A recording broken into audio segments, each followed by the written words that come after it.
13 février. Une sagesse pour aujourd'hui. L'expression de l'affirmation. Par le fruit de la bouche, chacun mange ce qui est bon. Mais l'appétit des traîtres, c'est la violence. Proverbe 13, verset 2. Le fruit de la bouche représente la parole exprimée. Cette parole sera saine ou malsaine selon que la bouche est sage ou insensée. Pour nous aider à avoir une idée de notre type de bouche, penchons-nous sur un exemple de parole saine. L'expression de l'affirmation. Quel est votre type de bouche? À la création, l'expression de l'affirmation est une valeur innée en l'homme. Quand Dieu amena la femme vers l'homme, il dit « Voici, cette fois celle qui est os de mes os et chair de ma chair. On l'appellera femme parce qu'elle a été prise de l'homme. » Genèse 2, verset 24. Nous avons là le premier exemple de l'expression de l'affirmation dans la Bible. Adam s'exclamant devant sa femme, témoignant ainsi de la beauté et de la bonté de Dieu. Après la chute, suite aux interpellations de Dieu, Adam dit « La femme que tu as mise auprès de moi m'a donné de l'arbre et j'en ai mangé. » La femme répondit « Le serpent m'a séduite et j'en ai mangé. » Ce qui veut dire qu'après la chute, la valeur qui est l'expression de l'affirmation s'est transformée en jugement, en critique, en calomnie, en accusation de tout genre et parfois en silence malsain. Beaucoup de relations, de vie et de ministère ont été enterrées par les violences et les abus verbaux.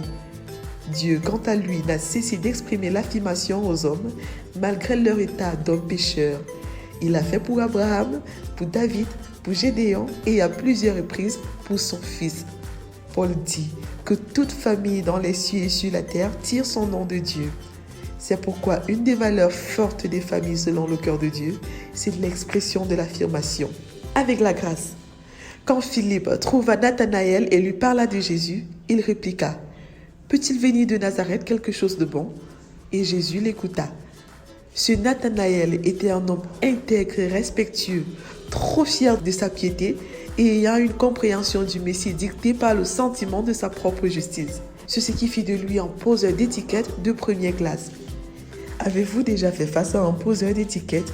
Jésus, voyant venir à lui Nathanaël, malgré son mauvais témoignage sur sa personne, dit « Voici vraiment un Israélite, dans lequel il n'y a point de fraude. » Au travers de cette parole de connaissance, Jésus a voulu non seulement exprimer l'affirmation à Nathanaël malgré sa mauvaise compréhension du Messie, mais aussi lui témoigner son affection et se révéler à lui.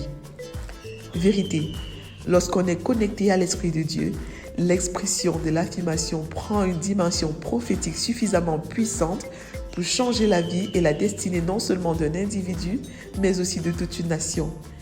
Application.